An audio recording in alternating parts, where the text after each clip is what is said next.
Good morning friends, welcome to our YouTube channel. Friends, आज की video में मैं आपके साथ डिस्कस करने वाला हूं जीएसटी इंटरेस्ट के अंदर एक बहुत ही बड़ा अपडेट, एक काफ़ी अच्छा जजमेंट जो है वो निकल के आया है उसके रिलेशन में। चलिए वीडियो स्टार्ट करते हैं। जुड़े रहिएगा इस वीडियो के एंड तक ताकि आपको भी ये जजमेंट समझ में आ सके और आप अपना व्यूज़ कमेंट बॉक्स में ज़रूर शेयर करें कि ये जजमेंट कितना आपको सही लग रहा है और इसका बेनिफिट आपको कितना मिल सकता है। Let's start the video. ये मैंने ओपन किया है जजमेंट, जिसके अंदर काफी अच्छी तरीके से डिटेल्ड किया गया है। ये एक हाई कोर्ट का जजमेंट है। जिस स्टेट का हाई कोर्ट जजमेंट है उस स्टेट में ये लागू होगा। अदर स्टेट्स में इसका बैकअप आप ले सकते हैं अगर आपके सामने ऐसा कोई केस आता है। यहाँ पर आपको समझना है कि इस केस के अंदर क्या मैटर निकल के आया। मैं आपको बताता हूं इस केस के अंदर क्या आया था। इसमें यह है कि आपने जीएसटी की रिटर्न लेट फाइल करी है और उसके साथ साथ जीएसटी की रिटर्न के साथ जो जीएसटी का टैक्स पेमेंट है वो भी लेट हुआ है। डिपार्टमेंट ऐसा कहता है, जबकि जो असेसी है उसका ये कहना है कि हमने जीएसटी रिटर्न फाइल करा है, जो ड्यू डेट जीएसटी पोर्टल पे दिखा रहा है उस ड्यू डेट से पहले। इस चीज को ध्यान रखिए, ड्यू डेट जो जीएसटी पोर्टल पे दिखाता है, जीएसटीएन पोर्टल पे उसने स्क्रीनशॉट लेके रखा हुआ था कि ये ड्यू डेट है जो जीएसटी पोर्टल दिखा रहा है और मैंने इससे पहले फाइल कर दिया है। तो डिपार्टमेंट ने क्या करा है कि वो एज पर रूल और as per the provisions of the act उसके लेट पेमेंट ऑफ जीएसटी के ऊपर इंटरेस्ट लगा करके नोटिस जो है वो भेज देता है। और असेसी जो है वो ये कहता है कि चूंकि मैंने अपना टैक्स का पेमेंट ड्यू डेट से पहले कर दिया था, अगर आपको इंटरेस्ट लेना है आप डायरेक्टली इंटरेस्ट का नोटिस नहीं दे सकते, आपको सेक्शन 73 के रूट से आना होगा।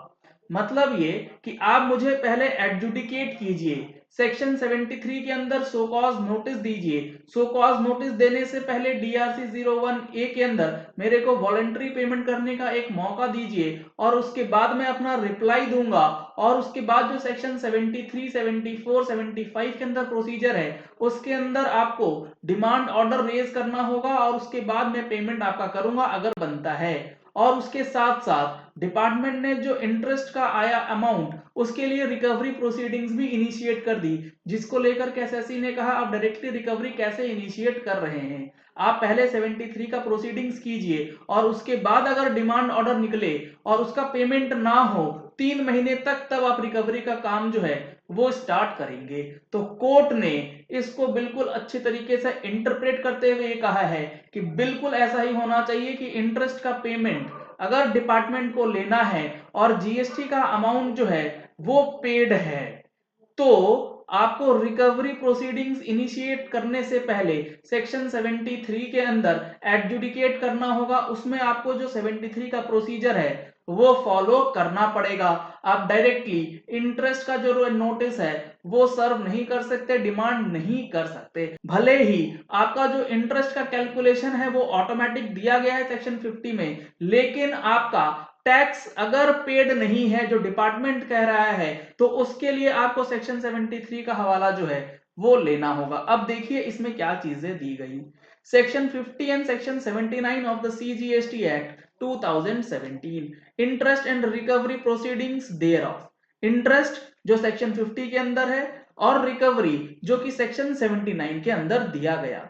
The petitioner a partnership firm registered under the CGST Act, the petitioner submitted that in the GSTN portal, due date for filing of GSTR 3B return for the month of February 18 and March 18 was reflecting as 31st March 2019। ये बहुत important है। GST portal पे फरवरी 18 और मार्च 18 की return की due date जो वो दिखाता है ना, वहां पे ड्यू डेट वो 31 मार्च 2019 दिखा रहा था। यहां पर मैं आपको लेकर चलता हूं फ्लैशबैक में। नोटिफिकेशन 76/2018, जिसमें यह बताया गया था कि दिसंबर 18 तक का जो भी जीएसटीआर 3B है वो अगर आप 31 मार्च 2019 तक फाइल कर देते हैं तो उसका लेट फीस वेव किया जाएगा। नोटिफिकेशन ने डेट एक्सटेंड नहीं करा था लेकिन लेट फीस वेव किया था और जीएसटी पोर्टल उस चीज को ड्यू डेट दिखाता है। तो उस चीज का यहाँ पे कंटेंशन लिया जा रहा है और कोर्ट ने इस चीज को माना भी है।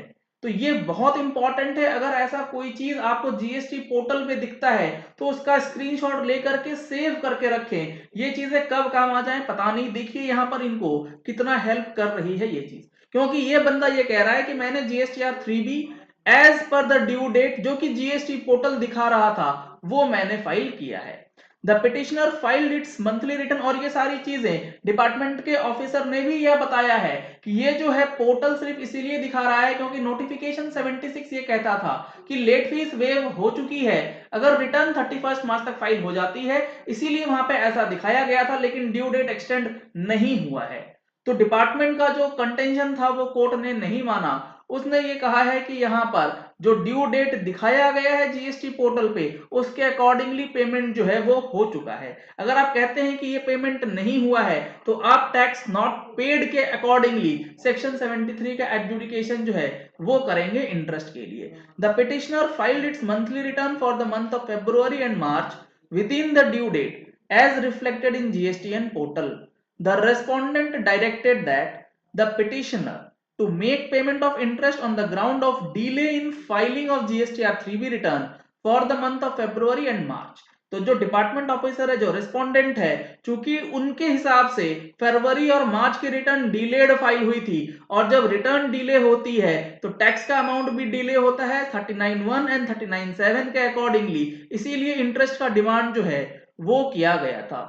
The respondent further initiated recovery proceedings under section 79 of the act, और जो इंटरेस्ट का अमाउंट है उसके लिए रिकवरी प्रोसीडिंग्स, जो गार्निशिंग प्रोसीडिंग्स होती हैं, उनको यहां पर इनिशिएट कर दिया गया for the foresaid amount of interest by issuing notice to the petitioner banker. Petitioner का जो बैंकर है उसको सो कॉज नोटिस दे करके वहां से अमाउंट जो है रिकवरी का काम चालू हो चुका था। The petitioner submitted that if the amount of interest is not admitted the same requires determination through an adjudication process to be initiated as per the detailed provisions contained under section 73।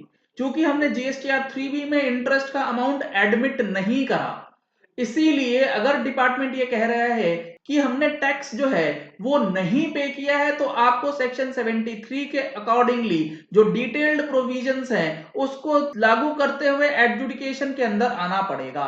The moot question before the court, जो questions जो थे court के सामने वो क्या थे? Whether interest liability under section 50 of the act can be determined without initiating any adjudication. क्या interest की लायबिलिटी जो सेक्शन 50 में दी गई है वो बिना सेक्शन 73 या 74 के अंदर डिटरमाइन किए हुए, उसका एडजुडिकेशन किए हुए वो लगाया जा सकता है in the event of N assessee raising dispute towards liability. अगर आपके पास लायबिलिटी का नोटिस आया है और उस नोटिस को आप चैलेंज करते हैं, उसके अंदर डिस्प्यूट करते हैं कि ये इंटरेस्ट की लायबिलिटी जो है वो सही नहीं है।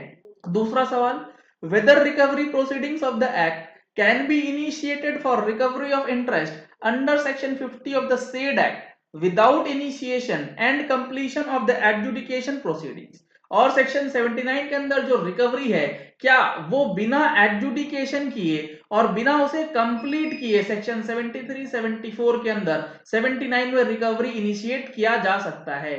कोर्ट ने ये बताया, the honourable high court allowed the writ by quashing the order issued by the respondent। High court ने रिट को अलाउ किया, जो रेस्पोंडेंट का ऑर्डर था उसको सटासाइड किया for interest and notice for recovery proceedings of the act to the banker. तो उन्होंने दोनों ही, ना तो इंटरेस्ट की लायबिलिटी का ऑर्डर ना ही रिकवरी प्रोसीडिंग्स जो इनिशिएट की गई थी, दोनों को रोक दिया।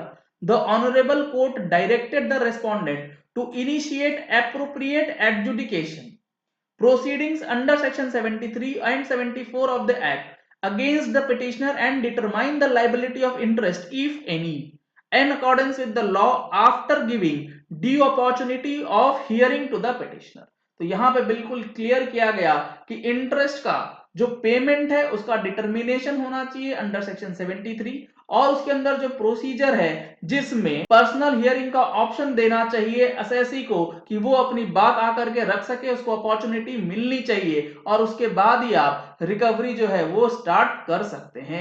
यही चीजें इस जजमेंट के अंदर लिखी गई है। काफी इंपॉर्टेंट और महत्वपूर्ण जजमेंट है, इंटरेस्ट से रिलेटेड, जो आपके यूज में आ सकता है। इसीलिए ये वीडियो मैंने आपके साथ शेयर किया है। आपका क्या व्यू पॉइंट है कमेंट में जरूर शेयर कीजिएगा। चलिए इस वीडियो को यही एंड करते हैं।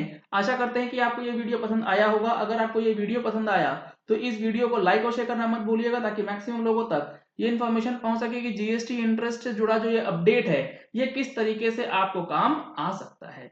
अगर आपने हमारे चैनल पर फर्स्ट टाइम ट्यून इन किया है तो चैनल को सब्सक्राइब करने के लिए नीचे दिए गए रेड कलर के सब्सक्राइब बटन को प्रेस कीजिए। साथ में जो बेल आइकन है उसे भी प्रेस कर लीजिएगा, ताकि वीडियोस की नोटिफिकेशंस आप तक रेगुलरली पहुंचती रहे। Thank you and have a nice day.